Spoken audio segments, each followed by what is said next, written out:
December might be the last month of 2025, and while it isn't completely empty, this month's RPG lineup is honestly a bit underwhelming.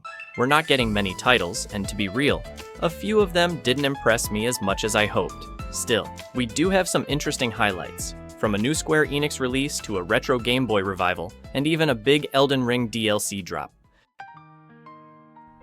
Octopath Traveler 0 comes in as one of the most interesting releases of December, mainly because it wasn't even meant to be a traditional entry in the series at first.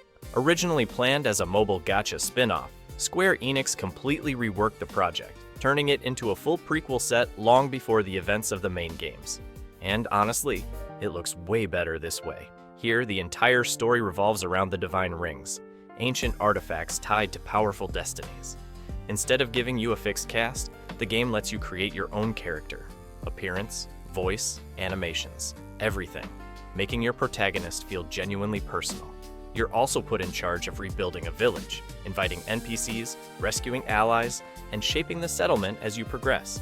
It brings a welcome town-building vibe that fits perfectly with the franchise.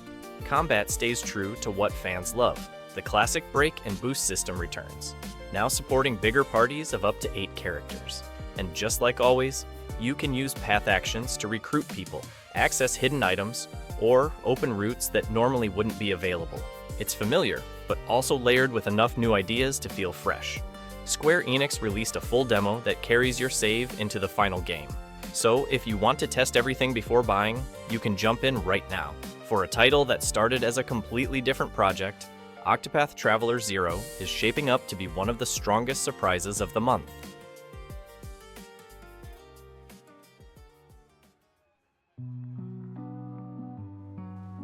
Forsaken Hollows arrives as one of the biggest drops of December, even if it's technically just a DLC. This expansion brings players back into the world of Elden Ring with new areas, new dangers, and 2 completely fresh classes that change the way you approach combat right from the start.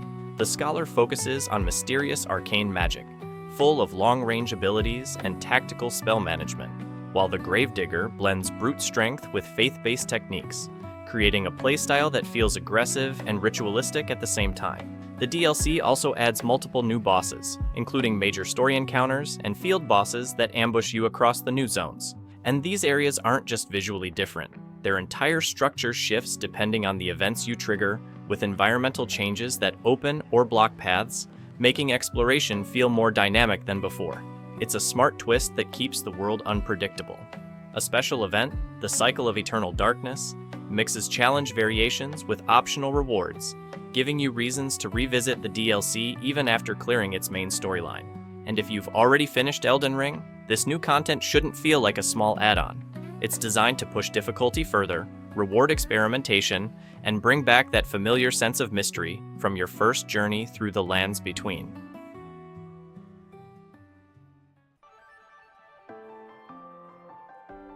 Cloudheim immediately stands out on this month's release list because it doesn't follow the usual RPG formula at all. Instead of giving you a traditional world to wander, the game throws you into floating, shifting islands launched straight from a giant flying turtle called the Odin Shell. Every expedition feels unstable and unpredictable, and that's exactly where the fun begins. At its core, Cloudheim is a cooperative action RPG built around fast movement, chaotic physics, and a crafting system that constantly feeds new ideas into combat. Weapons and skills can be upgraded to form wild ability combinations, and the game never stops encouraging experimentation. Up to 4 players can team up online, sharing progression while diving into islands that mutate each time you visit, forcing you to rethink your strategy instead of memorizing layouts. The physics system is what truly sets Cloudheim apart. Objects bounce, collide, break, and trigger chain reactions that can save you, or create a disaster within seconds. Destructible environments let you open routes, set traps, or accidentally blow up half the map if you're not careful. Dungeons, resource gathering, and frantic battles all merge into a loop that's fast, energetic, and constantly surprising. Even in early access, Cloudheim already feels like a refreshing and wildly creative RPG, offering a blend of action and unpredictability that makes every run feel different from the last.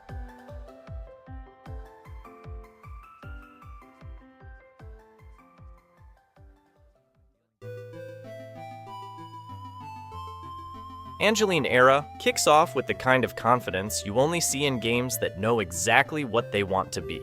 No filler, no over-explaining, just fast, bump-style combat inspired by classic action RPGs, where every dash, collision, and quick spell matters. It's a throwback to old Is-style gameplay, but sharpened with modern responsiveness and a slick 2D presentation.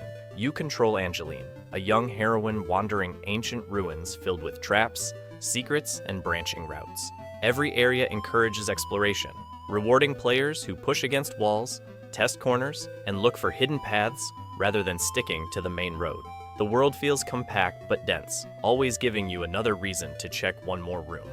The combat is aggressive and rhythmic. You alternate frontal attacks, evasive dashes, and quick spells that interrupt enemies or create openings. Boss fights especially demand attention. They hit hard, move fast, and require you to read patterns instead of button mashing. Once you learn the rhythm, each encounter becomes a satisfying dance of timing and precision.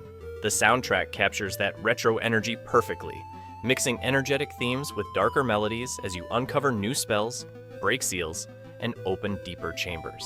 A simple skill tree keeps progression clean while still giving you options to shape your playstyle.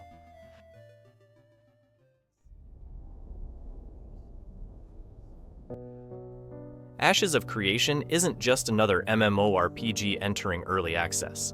It's the kind of project that immediately stands out because the world doesn't wait for players. It reacts to them. Every action, every choice, every battle pushes the world of Vera in a new direction, making each server evolve into a completely different story.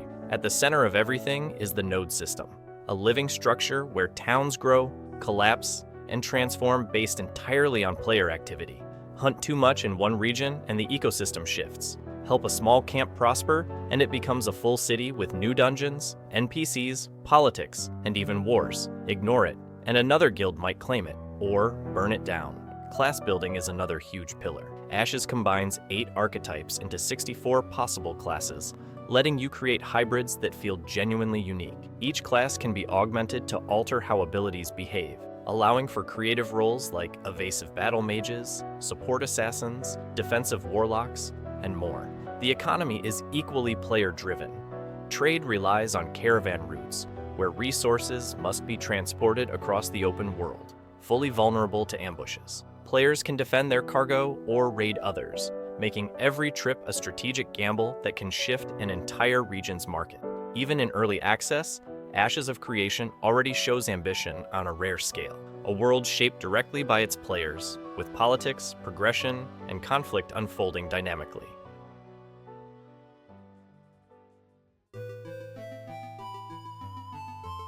You are not Bunny Girl. Waste no time throwing you into something strange. From the first minutes, you wake up as a robotic bunny girl inside a malfunctioning lab where machines spark, alarms echo through empty corridors, and every survivor reacts to you with fear or familiarity. Nothing is explained, and that mystery becomes the driving force of the game. The art style is immediately striking.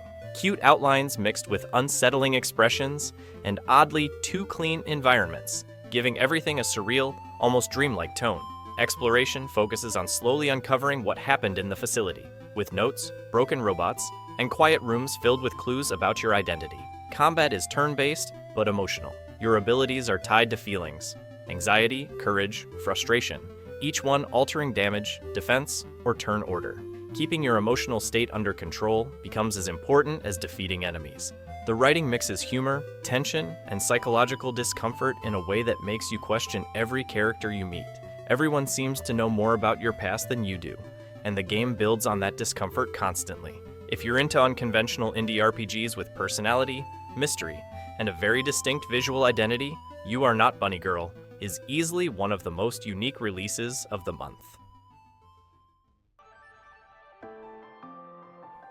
Utawarerumono Zan takes the classic visual novel meets tactics formula of the franchise and transforms it into a fast, stage-based action RPG. Instead of slow strategy battles, this entry throws you directly into real-time combat where you swap between characters, chain flashy area of effect abilities, and clear waves of enemies in true Musou-style fashion. The story adapts key moments from Mask of Deception focusing on the political tension, betrayals, and personal bonds that define the original narrative, just presented in a more action-driven format. Even if you've never played the earlier games, the plot is easy to follow, with plenty of short cutscenes to introduce the cast. Each hero fights differently. Some specialize in crowd control, others in mobility, and a few serve as heavy hitters that break enemy defenses. As you progress, equipment upgrades and leveling tighten your build, giving missions a nice sense of escalation. There's also online co-op for up to 4 players, letting friends tackle special missions together, which adds extra replay value. Visually, the game maintains the anime aesthetic of the series, with colorful attacks and expressive portraits during dialogue. It's not the deepest action RPG of the month, but as a faster, more explosive take on Utawarerumono's world, Zan stands out as a fun alternative for fans who want action instead of tactics.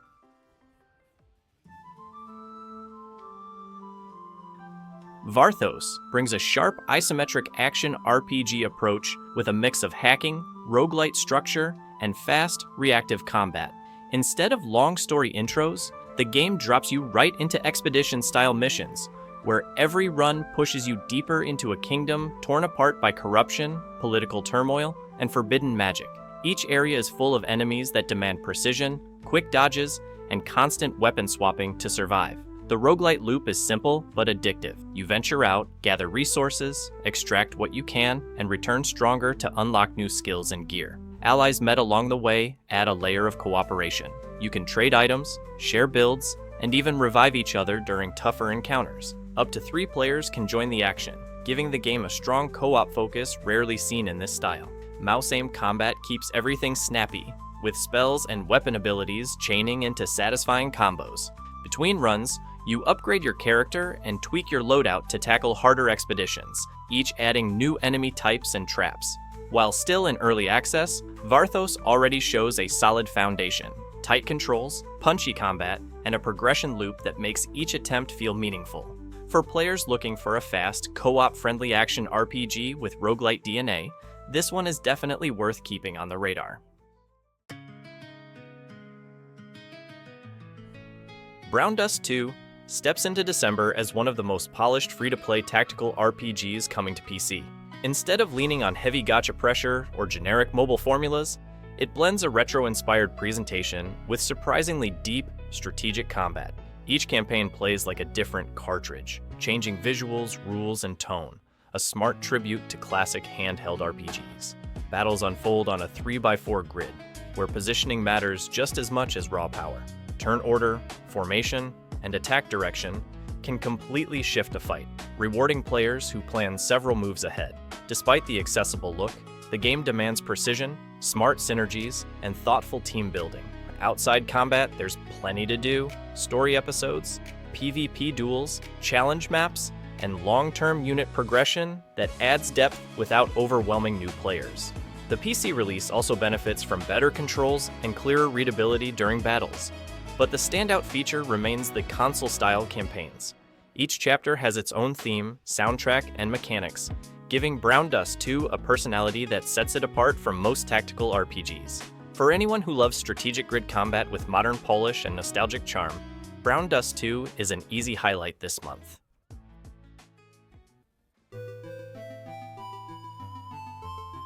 Infinity stands out immediately, not because it's modern, but because it's a brand new RPG created for hardware from more than 2 decades ago.